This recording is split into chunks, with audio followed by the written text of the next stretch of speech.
Que Deus continue abençoando a todos, amém? Vamos aproveitar que estamos em pé e abrir nossas Bíblias em Jeremias, capítulo 1.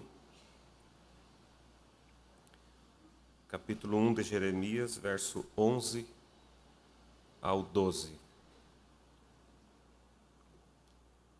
E assim estamos mais uma vez na casa de Deus, porque Ele tem proporcionado isso e vai proporcionar até o dia da sua vinda, amém?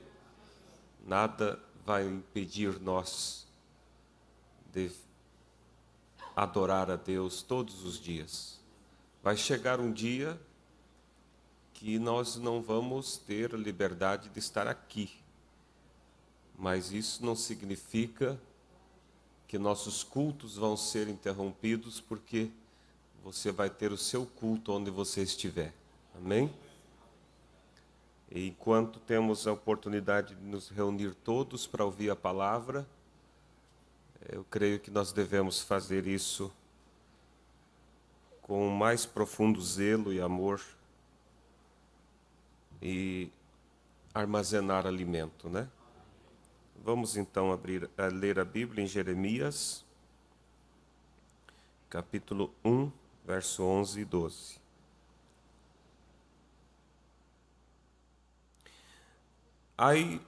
Ainda veio a mim a palavra do Senhor, dizendo: Que é que vês, Jeremias? E eu disse: Vejo uma vara de amendoeira. E disse-me o Senhor: Viste bem, porque eu velo sobre a minha palavra para cumprir. Vamos ler todos juntos, 12. E disse-me o Senhor: Viste bem, porque eu velo sobre a minha palavra para a cumprir.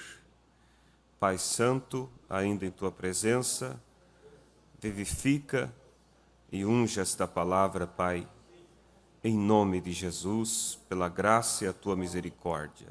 Amém. Podeis assentar, irmãos.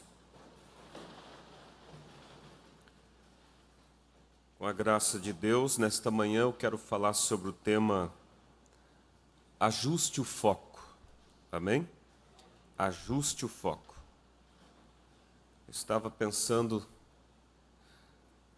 com a graça de Deus, eu quero, em alguma oportunidade, falar sobre um tema: quem deu crédito à nossa pregação? Isaías, né? Ele fala isso em Isaías 53, e ele expressa essa preocupação: quem deu crédito à nossa pregação? Porque nós vemos Deus de uma maneira abundante falando com seus filhos, trazendo sempre uma palavra para nos impulsionar a um passo adiante, né?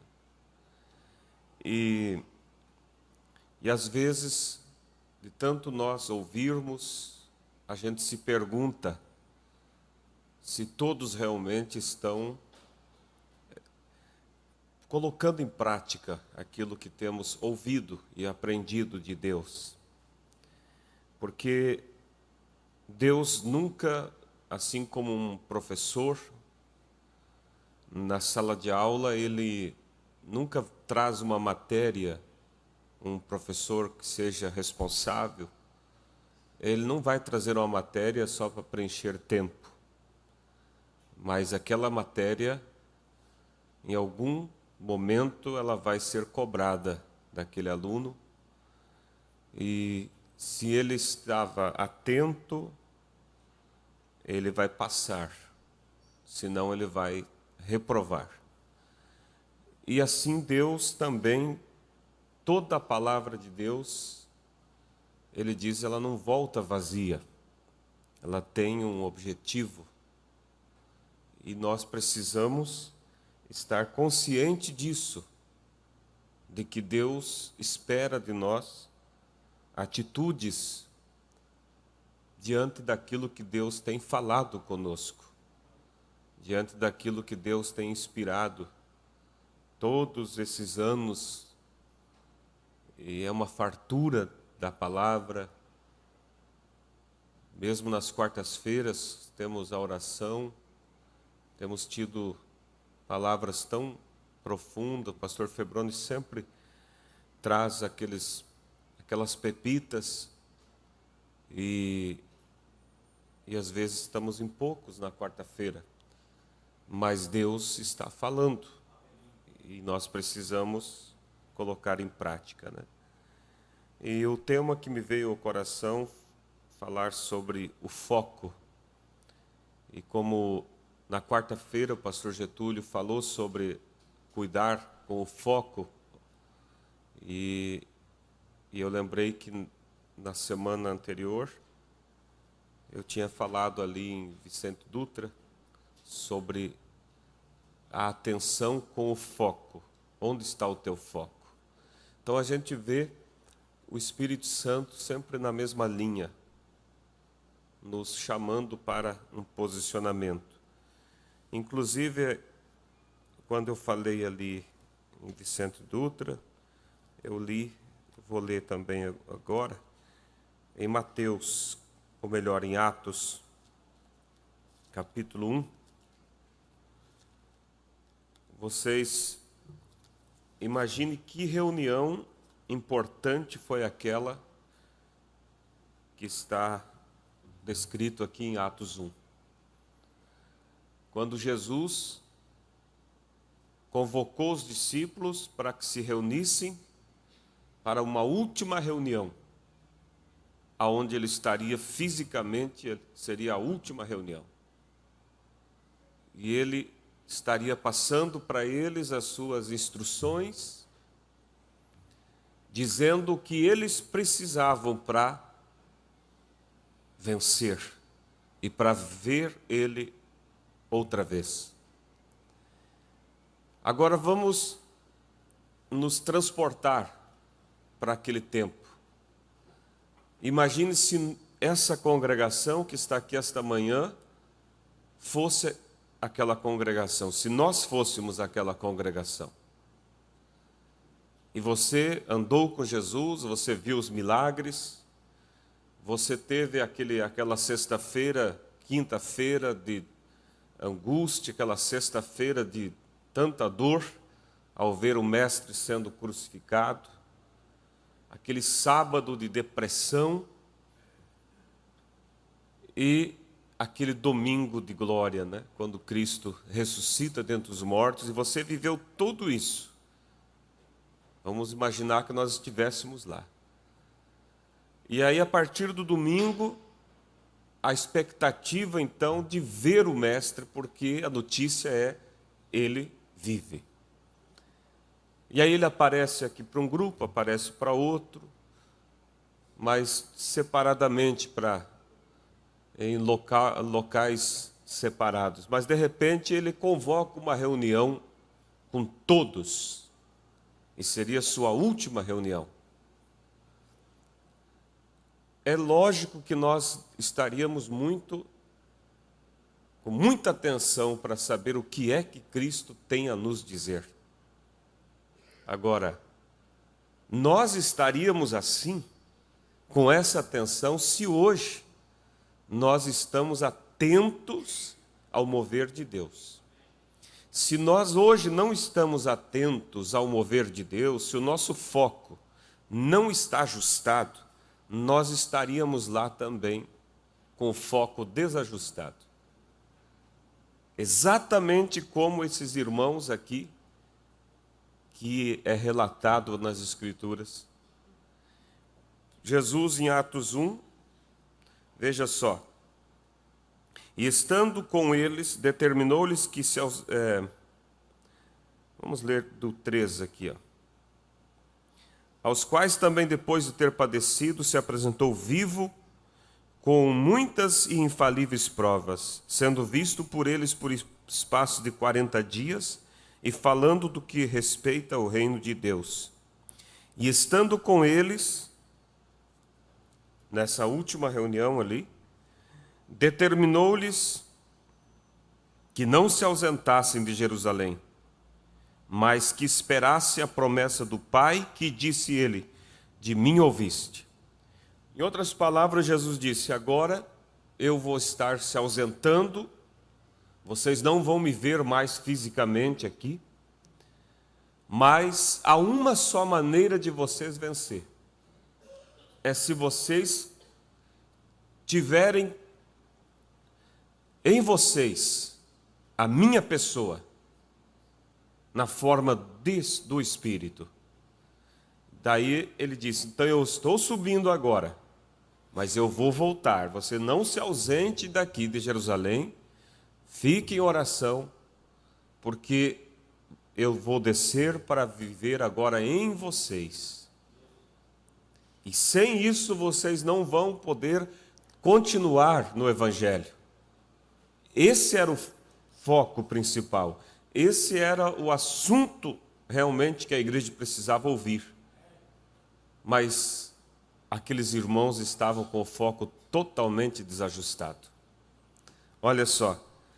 Então ele disse que ficasse em Jerusalém, esperasse a promessa do Pai, que disse ele: de mim ouviste. Daí Jesus diz assim: porque na verdade João batizou com água, mas vós sereis batizados com o Espírito Santo não muito depois desses dias.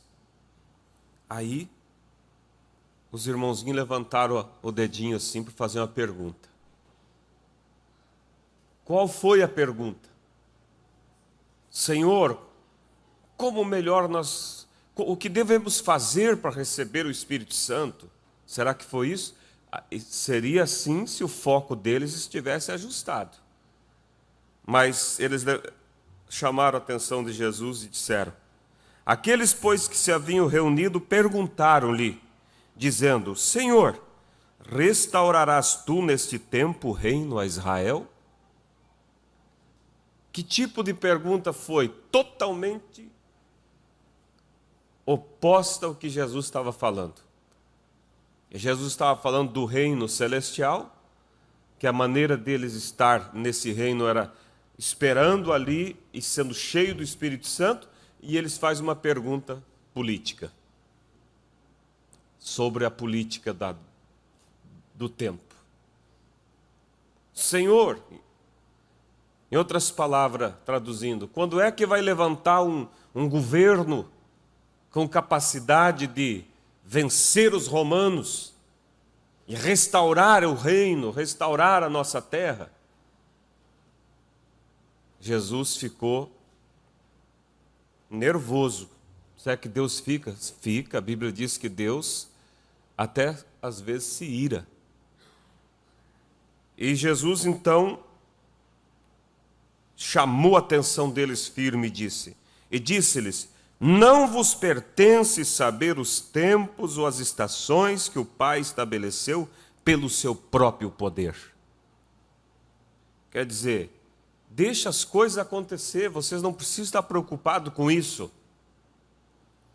Mas recebereis a virtude do Espírito Santo que há de vir sobre vós, e ser-me-eis testemunhas, tanto em Jerusalém como em toda a Judéia e Samaria e até aos confins da terra. Quer dizer, é isso que vocês precisam. Receber o meu Espírito para ser minhas testemunhas. Não saber quem vai ser o próximo presidente. Quando que vocês vão ser livres dos romanos. Mas saber a necessidade de receberem o batismo do Espírito Santo. Então, eles estavam, irmãos, com o foco desajustado. Eles estavam com a preocupação em coisas terrestres. E aí nós nos perguntamos, e nós hoje, qual é o nosso foco? É os estudos? Não está errado, desde que não seja este foco em primeiro lugar. É o carro novo? É as coisas, os entretenimentos que tanto tem? Lembrando que essas coisas podem nos fazer idólatras. Porque idolatria é tudo que você coloca entre você e Deus. Se os estudos estão em primeiro lugar, você é um idólatra. Se os entretenimentos estão em primeiro lugar, você é um idólatra. Se a família está em primeiro lugar, você é um idólatra. E a Bíblia diz que os idólatras não entrarão no reino dos céus. Então nós devemos saber qual é o foco que nos está direcionando nesta era final, nesse tempo final, nesse momento, irmãos, decisivo, porque nós olhamos muito o que foi e até nos escandalizamos como desses irmãos aqui. Mas aí eu digo, a nossa posição hoje nos indica qual seria a nossa posição se estivesse nessa reunião de Jesus. Se a nossa posição está mais focada nos tempos naturais, políticos e coisas da hora, nós estaríamos fazendo a mesma pergunta para Jesus Cristo e levando o mesmo puxão de orelha que aqueles irmãos levaram. Na mensagem Olhe, o profeta, eu vou ler alguns parágrafos dessa mensagem. No 35 ele diz assim: porque é necessário você estar olhando, mas olhando para o alvo que Deus espera de nós. Todos estão olhando para alguma coisa. Você pode estar olhando para o momento em que você vai chegar em casa, para o jantar. Poderá haver um piquenique nesta tarde, e você levará sua família. Poderá haver alguma outra coisa na semana que vem, que você está preparando para os vizinhos virem, ou algum amigo. Mas todos estão olhando para alguma coisa. Não há ninguém neutro. Só os mortos que desativam e não olham para mais nada. E como um grupo de crentes hoje, reunidos aqui,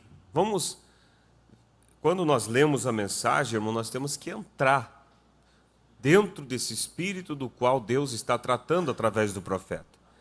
E como um grupo de crentes hoje reunidos aqui, nós queremos fixar nossos pensamentos, nossos princípios e coisas na vinda do Senhor.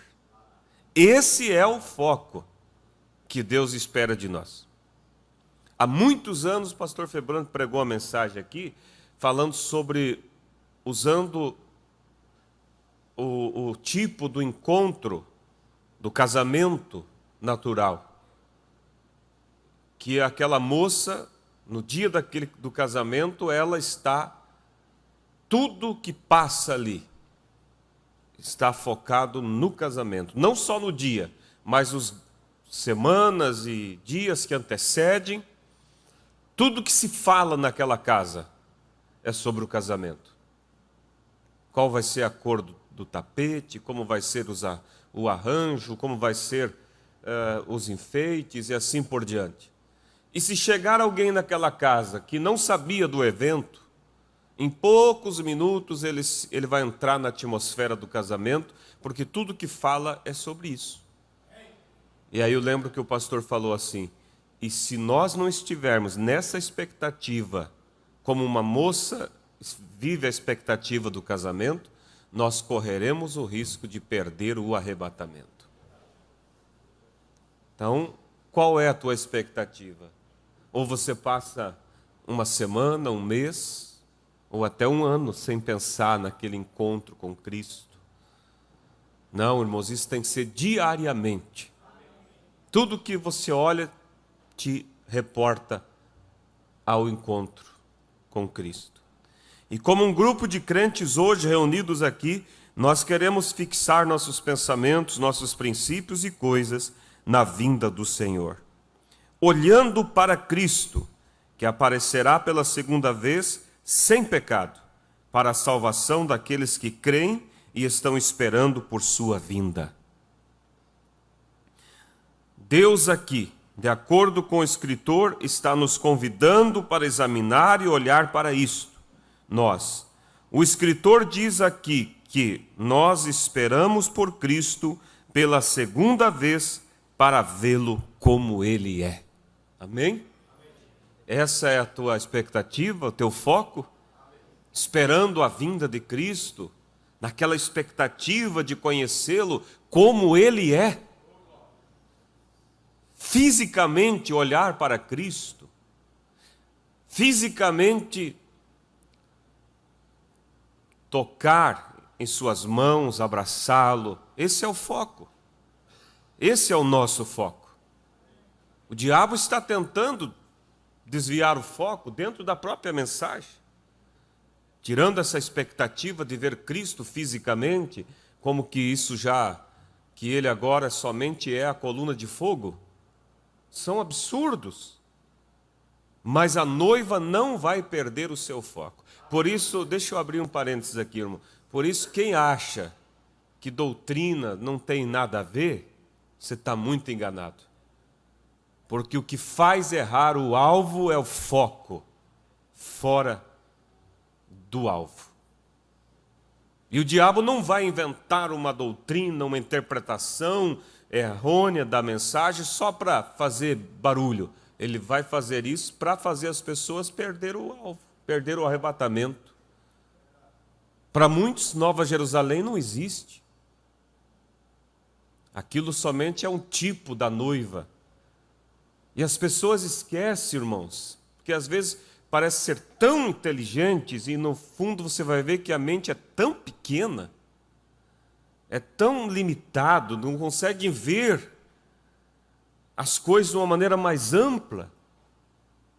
Porque se você observar, há escrituras na Bíblia que têm sentido duplo, ela se aplica em mais do que uma coisa. Por exemplo,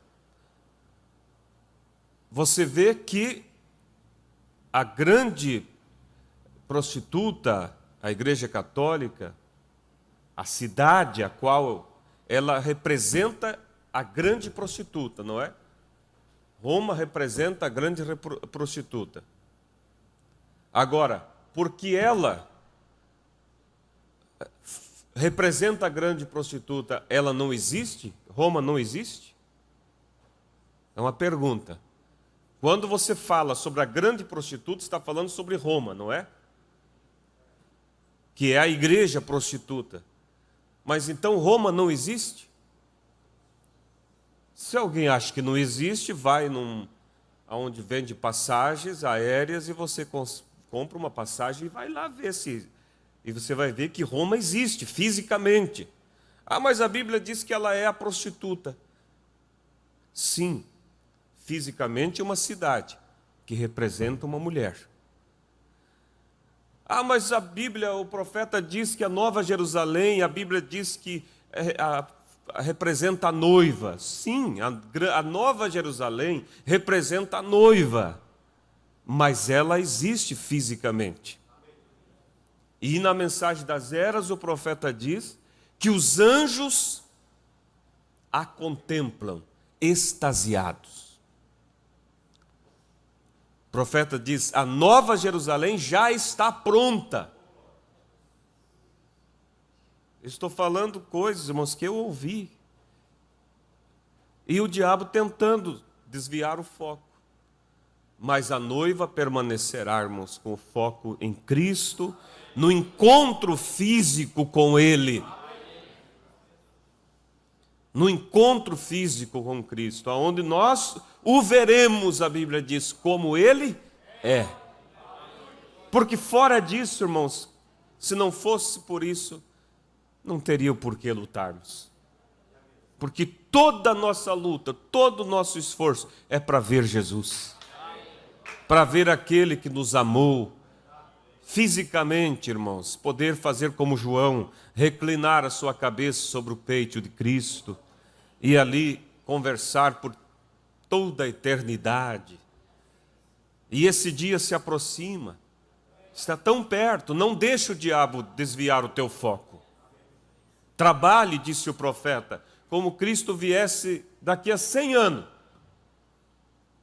Se você pode fazer um financiamento para comprar o seu terreno, faça. Mas faça dentro do alcance que você pode pagar. Ah, mas a Bíblia diz que não devemos dever nada a ninguém. E o profeta diz que a noiva não terá rabo, ou seja, ela não vai subir deixando dívidas. Exato. Mas para tudo isso temos um profeta. E ao profeta foi perguntado sobre isso. E ele disse, o aluguel, as prestações, essas coisas não são dívidas, até que não vençam. Agora, depois que venceu e você não pagou, você foge da pessoa e faz outra dívida, aí você é um devedor. Ah, mas e se eu não der conta? Às vezes pode dar perder o emprego, alguém ficar doente, e aí descontrola o orçamento e aí eu vou ficar devendo. Dê satisfação. O profeta ficou devendo e ele foi para aquele homem da farmácia e disse, olha, eu estou endividado, deu problemas com a família, problemas de saúde, tudo isso, mas eu quero dizer para o senhor, eu vou pagar cada centavo do que eu lhe devo. Só que daí o profeta diz, eu sou um cristão, primeiro eu vou acertar meus dízimos, e então eu vou pagar essa conta. E o homem diz, fica tranquilo, Billy. A partir dali ele não era mais um devedor, porque ele tinha dado satisfação. E aquela dívida vencida, agora não era vencida, porque ele, vamos dizer, refinanciou com aquele farmacêutico, dizendo, eu vou pagar, só que eu vou pagar agora não como estava aqui, tanto por mês, vou pagar de acordo com a minha capacidade, de acordo com o que eu estou passando agora, a situação que eu estou enfrentando. Então o cristão ele vive assim. Aí não há perigo de você perder o arrebatamento. Amém? Mas viva focado em Cristo. Disse o profeta mais, plante as batatas, mas não se embarace com os baraços dela. Quer dizer, faz teus negócios sem que você venha se comprometer, complicar a tua vida espiritual e assim por diante. Então, o profeta diz, vou repetir, é como um grupo de crentes hoje reunidos aqui, nós queremos fixar nossos pensamentos, nossos princípios e coisas na vinda do Senhor, olhando para Cristo, que aparecerá pela segunda vez sem pecado, para a salvação daqueles que creem e estão esperando por sua vinda. Deus aqui, de acordo com o escritor, está nos convidando para examinar e olhar para isto. O escritor diz aqui que nós esperamos por Cristo pela segunda vez para vê-lo como Ele é. Parágrafo 46. Aqui o profeta fala sobre ajustar o foco. E o tema é ajuste o foco. Meu rapaz Billy, outro dia, me deu uma câmera. E ele me mostrou um objeto. Ele disse, papai, tira uma foto daquilo lá. Bem, é uma câmera Petra de 35 milímetros. E eu peguei a câmera e olhei no objeto. Lá havia uns 3 daqueles objetos. Um cacto saguaro. E eu vi um talo, 2 talos, 3 talos. Olhou num objeto para tirar foto, estava vendo 3. E eu peguei de novo, olhei e lá estava só um talo agora. Olhei de novo e lá estavam os 3 talos. Bem, bem desse jeito algumas vezes, quando ficamos fora do foco. Há um ajustador de foco. Nós tentamos colocar alguma coisa de Deus lá atrás, em algum lugar. Põe uma profecia que é para hoje, para outro tempo. Nós tentamos colocar alguma coisa de Deus lá atrás em algum lugar, ou alguma outra coisa. Talvez não tenhamos usado nosso ajustador de foco. Deixe o Espírito Santo tirar nossas ideias de nós e nossas teologias de igreja e deixe o ajustador de foco chegar e nos conectar. E você não verá 3 ou 4, você verá um objeto de Deus. Entende? Olhando pela mesma câmera, um homem pode ver uma coisa, mas sua inteligência lhe dirá que há somente um talo lá. Compreende? Amém? Olhando pela mesma mensagem, uns vê tantas coisas que não existem. Mas quando você ajusta o foco, e esse ajustar o foco é olhar só para aquilo que disse o profeta. Mas quando olha pela mesma mensagem, com suas ideias, suas interpretações, vai ver 3 talos, quando na verdade tinha um só cacto. E aí fica a confusão. Parágrafo 58 e o 59.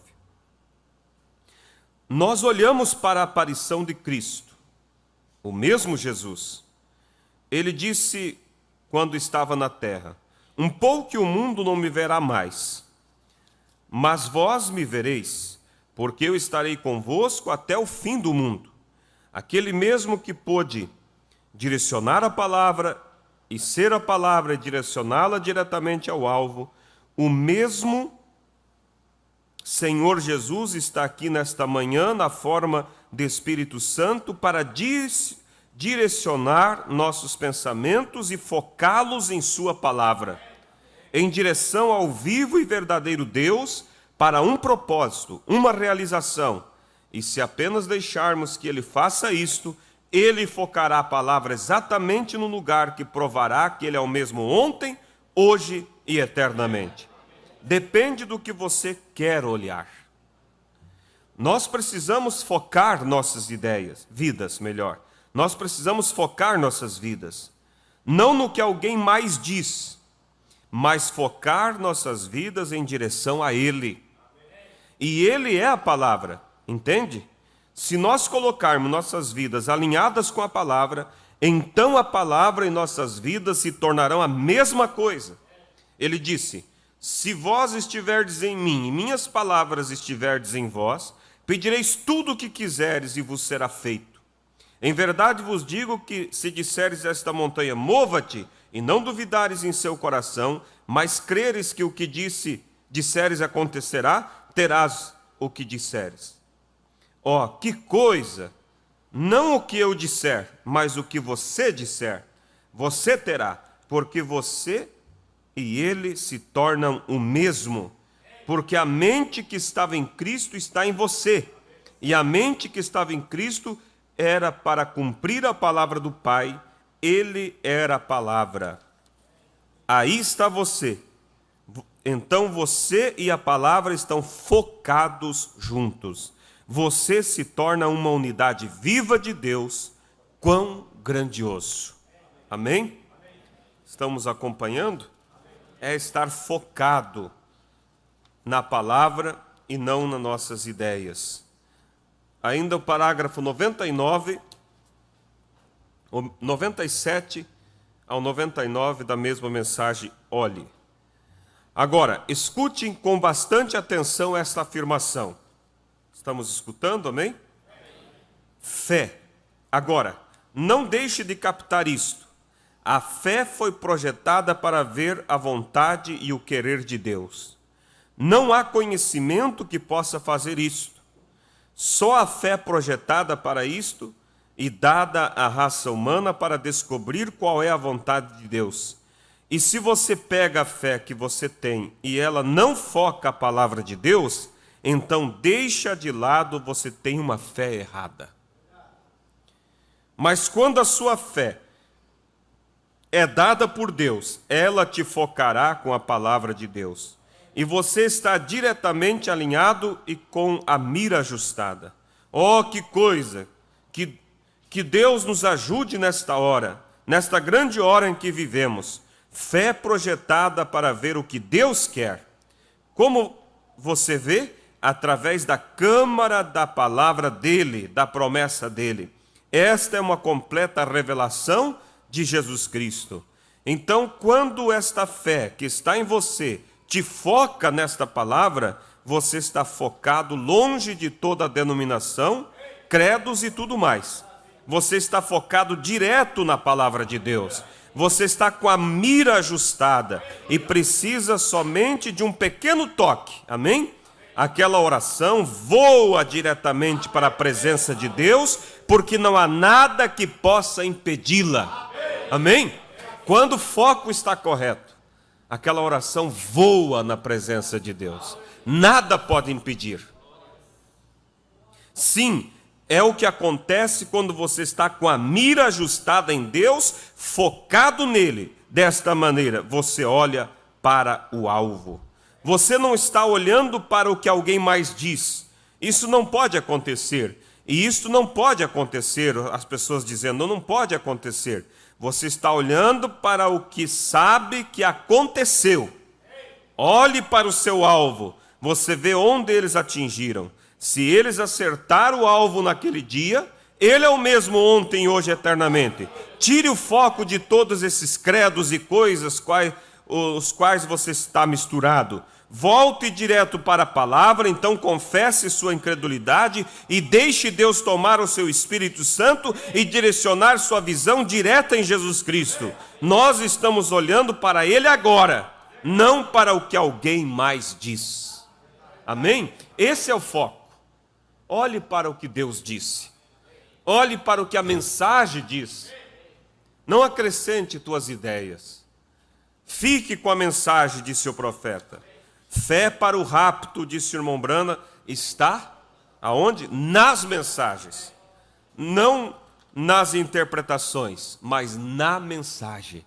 Naquilo que disse Deus através do seu profeta.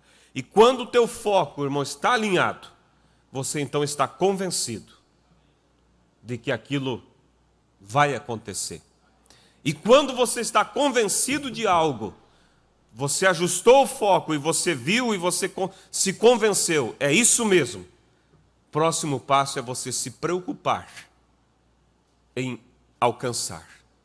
E na mensagem Convencidos e então Preocupados, o profeta fala sobre o problema hoje. Porque a igreja não alcança aquilo que deve alcançar.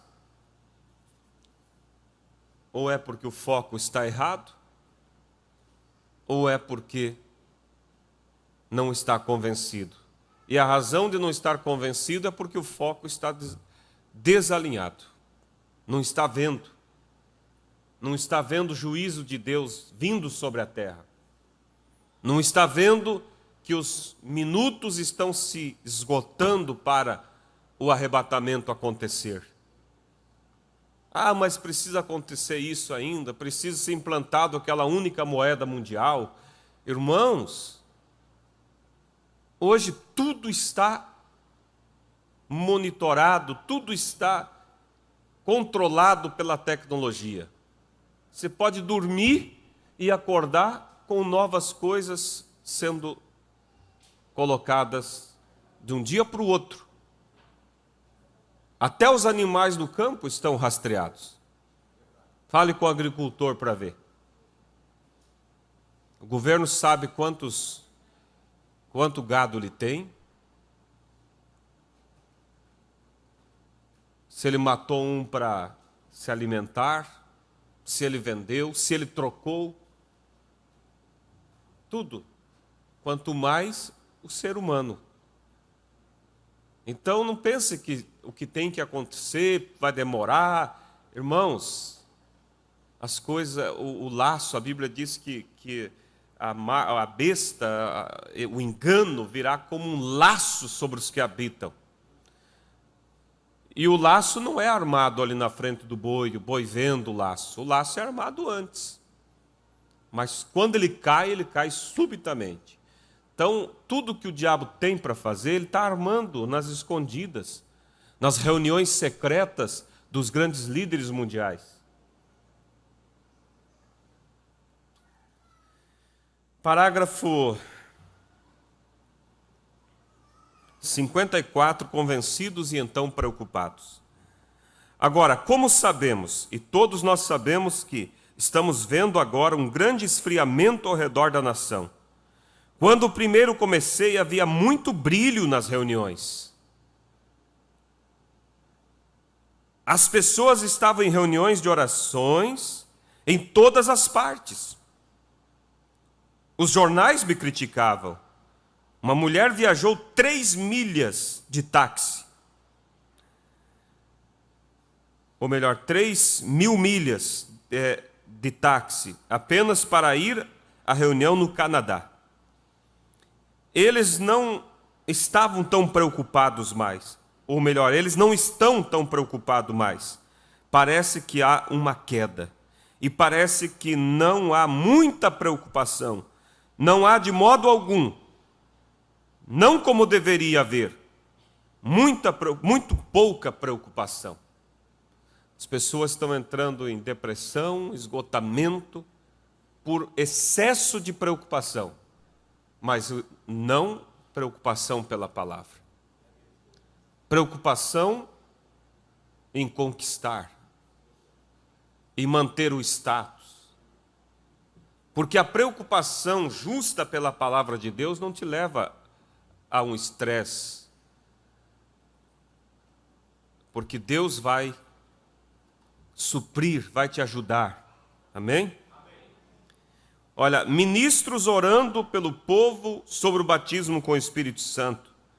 Eles não descansavam enquanto não recebessem o Espírito Santo. Mas o que vemos hoje, irmãos, é muitas tentadinhas. Um jejum, 1 ou 2 orações pelo batismo do Espírito Santo e logo. Parece que quanto mais oro, mais problema vem e desanima. Quando você está preocupado, você vai firmar naquele propósito até você alcançar. Me perdoe, eu disse 57. A preocupação agora é, apenas venha e una-se à igreja. Parece que perderam a visão daquela oração e a obrigação como costumava ter. Aí está algo que aconteceu. Eu apenas gostaria de saber o que era isto. E agora eles parecem não estar preocupados. Você pode visitar esta igreja ou chamar as pessoas para virem ao altar. Isso eu me preocupo, irmãos. Quantos cultos que um simples toque faltava espaço no altar. Pessoas chorando realmente. E às vezes eu vejo Deus vir, falar, e poucos se movimentam para buscar aquela presença. Por que não há mais preocupação? Onde está o nosso foco?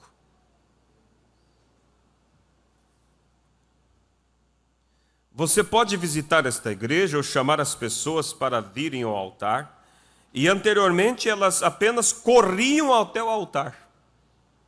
Eu já vi quando eu pregava, antes mesmo de eu terminar meu sermão, o altar de um lado ao outro dos corredores estava cheio de pessoas.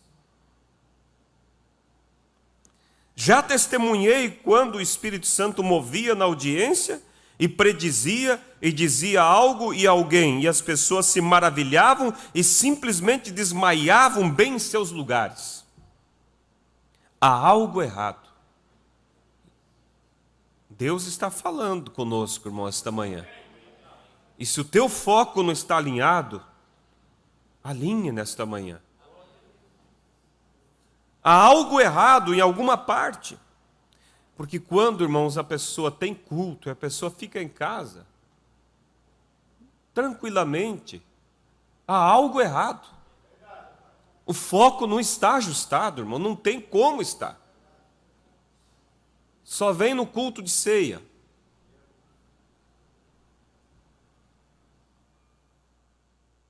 Ou como católico, né? Não católico atual, porque o atual hoje é 3 vezes na vida que vai na igreja. Quando nasce, quando casa e quando morre. Mas os mais antigos, eles iam uma vez por semana. E às vezes tem pessoas que também é assim, ó, na mensagem, né? Indo num culto está bom. Irmãos, nós dedicamos tantas horas por dia para o trabalho, para a família e para Deus, por que tem que ser menos?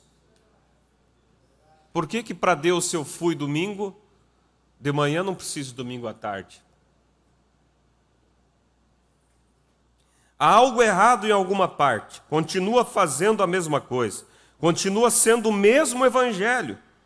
Eu nunca mudei, nem um pouquinho, desde que comecei. Eu apenas comecei com a nua e crua palavra de Deus, e desde então eu permaneci exatamente nela. Há 32 anos, quando estou atrás do púlpito, e nunca voltei atrás de nada ou mudei qualquer coisa. Eu afirmo isto da mesma forma que comecei. Somos testemunhas desse ministério, né? Os irmãos mais velhos ali, a irmã Isabel, vejo ali, tantos outros. Há quantos anos esse ministério aqui? Sempre o mesmo. Não houve mudança. E por que há mudança na vida de alguns? Por que as saias estão curtas, blusas degotadas? Irmãos, alguns não generalizamos, né? Mas vemos pessoas da mensagem, nos momentos de lazer com uma bermuda ou algo assim. A mensagem é a mesma. A mensagem é a mesma, e o profeta diz que bermuda é roupa de efeminado. E nós temos que ser a diferença, seja aqui, ou seja lá no lazer, lá na praia, quando você vai. Agora, a praia que nós vamos não é a praia de Copacabana, porque também aí não tem como você... Mas há alguns lugares ainda, um pouco desabitados, né? Que ainda Deus tem permitido, mas você vai ali como um cristão. Seja uma luz onde você for. Seja uma luz lá no trabalho. Seja uma luz lá no colégio, onde for. Há 32 anos que estou atrás do púlpito e nunca voltei atrás de nada ou mudei qualquer coisa. Eu afirmo isto da mesma forma que comecei. Eu não posso voltar com isso atrás. Isto é a palavra de Deus. E se eu digo isso exatamente como é dito aqui, a próxima vez que tenho que dizer a mesma coisa, porque aqui está a maneira que isso está escrito. Então apenas não podemos fazer nada a respeito disso. E o Espírito Santo continua fazendo a mesma coisa, mas parece que não há preocupação suficiente. Agora eu gostaria de saber por quê. Por que não existe a preocupação como existia? Eu creio que a razão pela qual não existe, isso aqui é forte, irmãos, mas é real. Eu creio que a razão pela qual não existe tal preocupação como havia é que não estão convencidos como estavam. Você tem que estar convencido antes que possa estar preocupado. Vocês sabem em que eu creio? Eu creio que o povo não está convencido que Jesus virá em breve. Eu não creio que eles estão convencidos que ele está vindo nesta era. E eu creio que esta é a razão pela qual eles não estão preocupados, porque não estão totalmente convencidos. Isto é certo, eles não estão convencidos de que ele está com eles. Se estivesse, eles voltariam com a palavra. E agora muitas pessoas não podem compreender isto. O amor é disciplina. Você deve disciplinar o povo se você os ama. Se a sua filhinha estivesse assentada lá fora na rua, como eu disse nesta manhã, fazendo bolinhos de barro, se você realmente a ama, você a tiraria do meio da rua.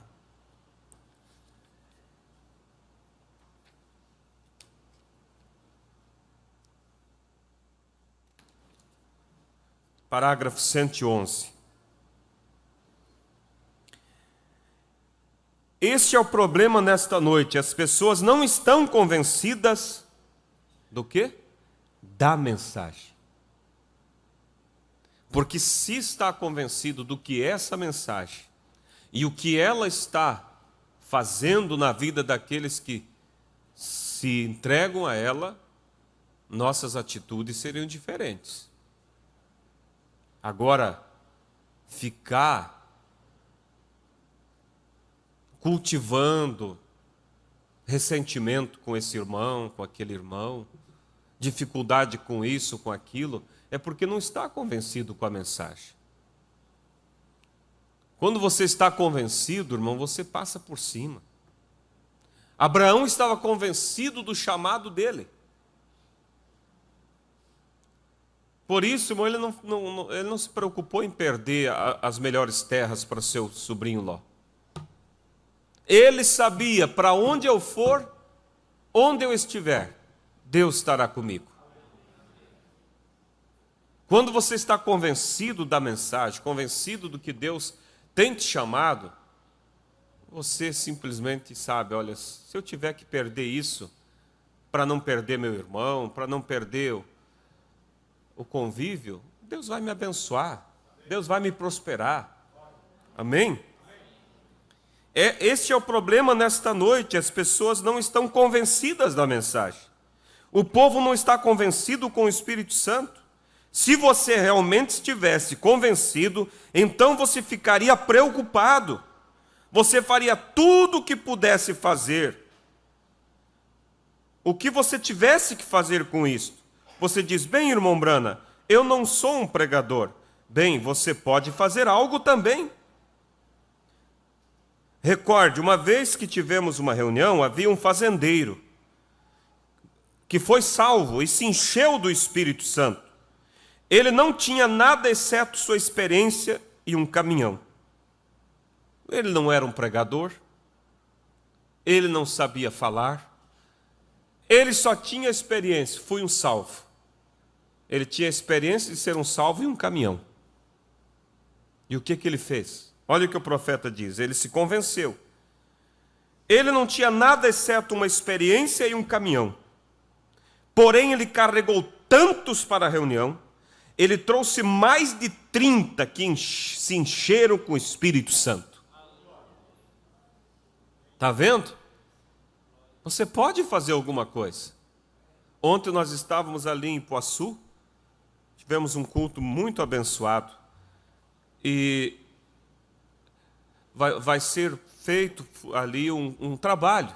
O irmão Clenoir, né, vai organizar, vai avisar a igreja quando chegar o dia. Trabalho de evangelismo. O Moadão falou lá com o cacique para conseguir um local. E eu disse para os irmãos, o trabalho parte do princípio de orar, jejuar, se preparar para o evento. E comecem a convidar pelos seus vizinhos. É isso. Você pode fazer alguma coisa.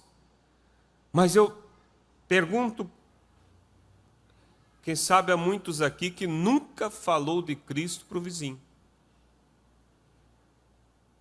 Nunca convidou.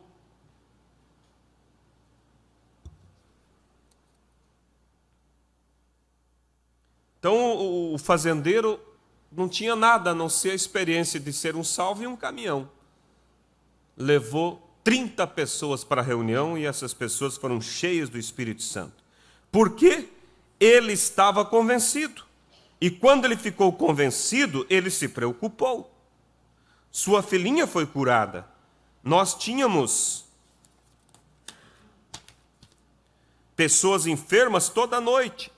Um caminhão cheio delas. Toda noite o fazendeiro trazia um caminhão cheio de pessoas doentes. Porque a filhinha dele foi curada, então ele se convenceu e se preocupou em trazer outros para ser curado. 30 receberam o Espírito Santo. Veja, ele estava convencido de que isso estava certo, então ele se preocupou com as outras pessoas. E nós, se estamos convencidos que Jesus virá em breve, nós estaremos preocupados com os nossos que estão perdidos. Faremos tudo o que pudermos para levar o Evangelho. E assim por diante.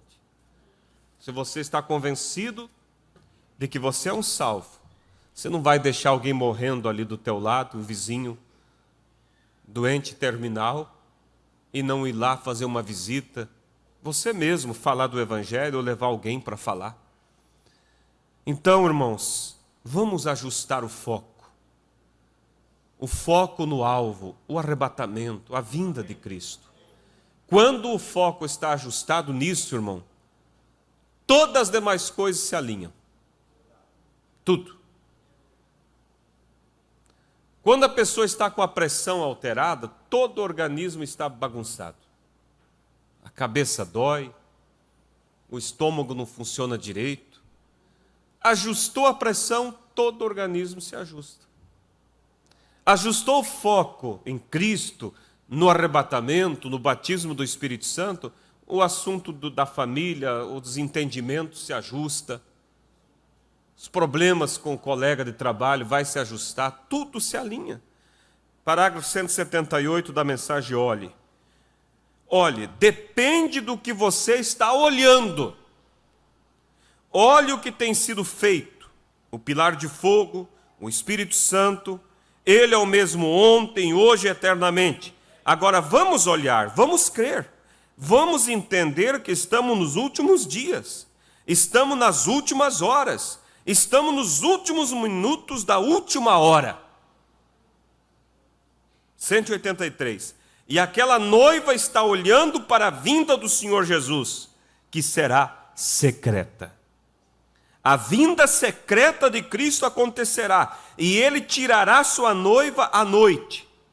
Como o livro que eu li certa vez sobre Romeu e Julieta. Como ele veio com uma escada e tomou sua noiva dentre eles.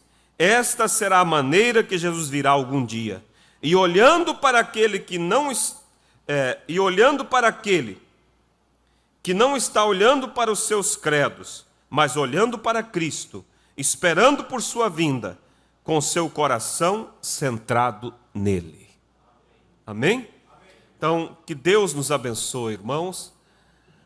Essas poucas palavras nesta manhã, mas isso vem de Deus, é um sentimento de Deus para conosco nesta manhã. Qual é o teu foco? Qual é o teu foco? Quando você focou em algo, você foi e conseguiu. Não é verdade? Você foi, você diz, eu preciso de um carro. Você deu um jeito, economizou, fez umas horas a mais, correu e alcançou.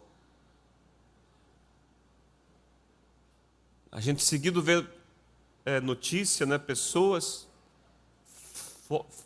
focam no estudo, às vezes vendendo coisas na rua para conseguir, vão e se formam. Se torna um doutor, se torna uma pessoa diplomada. Por quê? Porque ela focou naquilo. E como nós vimos o profeta dizer-lhes, não existe ninguém que não esteja focado em algo. Ah, mas eu tenho fulano que vive de acordo com o vento sopra. Esse não tem foco. Tem um foco, sim, na irresponsabilidade.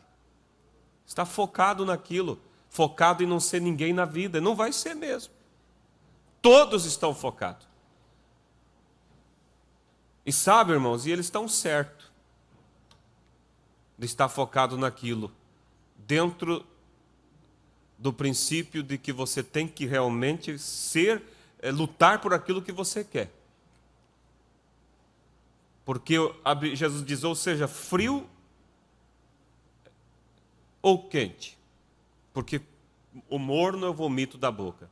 Tanto frio quanto morno está errado.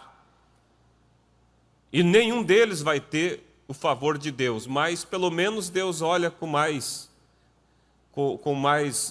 graça para aquele que define realmente o que é, não fica sendo um falso.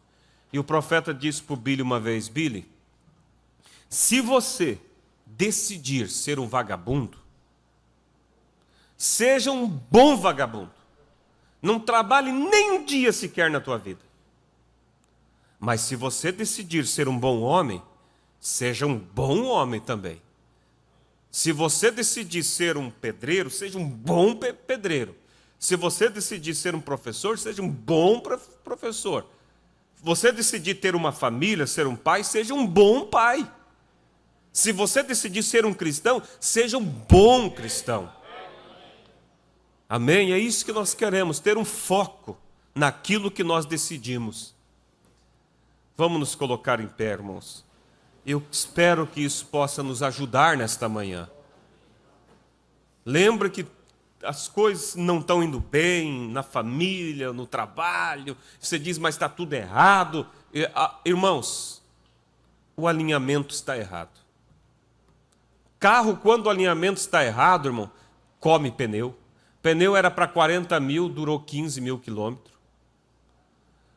Perigo de sair fora da pista, porque ele desliza facilmente, tudo, irmão, tudo dá errado, tudo fica errado, mas você alinhou ele, irmãos, aí tudo vai normalizar.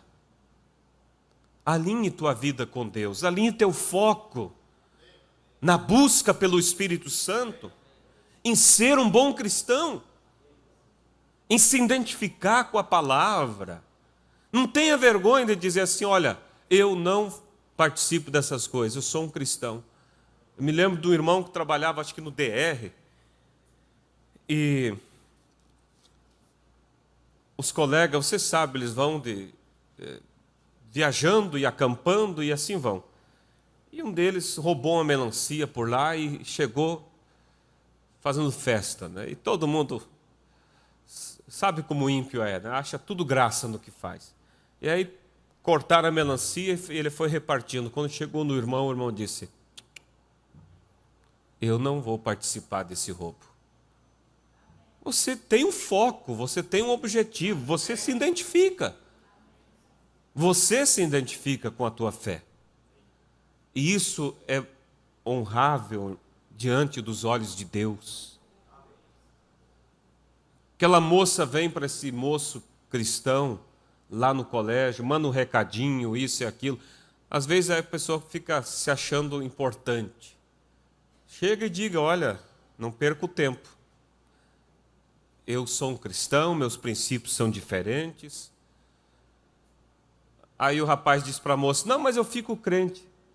Diz, olha, se você quer ficar, se tornar um cristão por causa da sua alma, é boa coisa que você faz. Mas se é por causa de mim, pode esquecer. Você tem que ter princípios.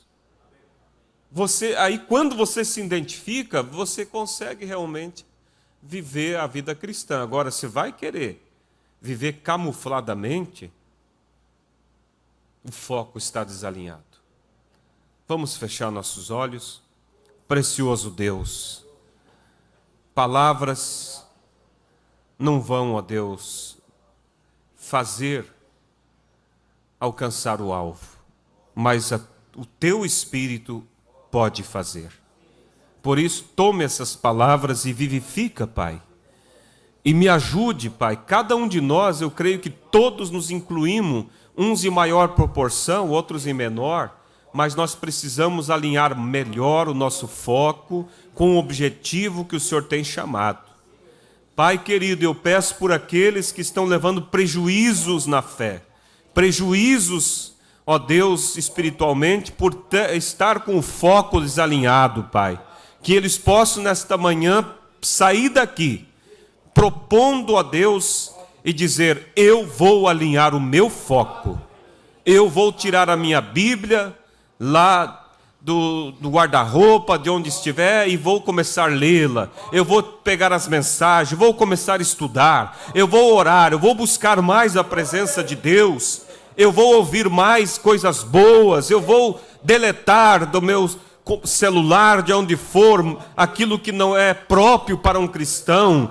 Ó Deus, ajuda a igreja, Senhor, a alinhar o foco, ajuda os moços e moças a alinhar o foco com a palavra, a alinhar o foco com o arrebatamento, meu Deus. E eu sei que tudo vai se alinhar na vida, ó Deus, o bem-estar na família, o bem-estar, ó Deus, no dia a dia, tudo vai se alinhar, porque o Senhor disse, busca em primeiro lugar o reino de Deus e sua palavra, e as demais coisas vos serão acrescentadas. Meu Deus, não deixa isso cair por terra. Ajuda meus irmãos, Pai. Ajuda os que estão ouvindo pela internet, os que vão ouvir ainda. Nos ajude, Pai. Em nome do Senhor Jesus Cristo nós te pedimos. Nos ajude, nos inspira para sermos melhores cristãos e melhores cristãs. No nome de Jesus Cristo nós te pedimos, para a tua honra e para a tua glória. Amém, Jesus. Amém. Glórias a Deus.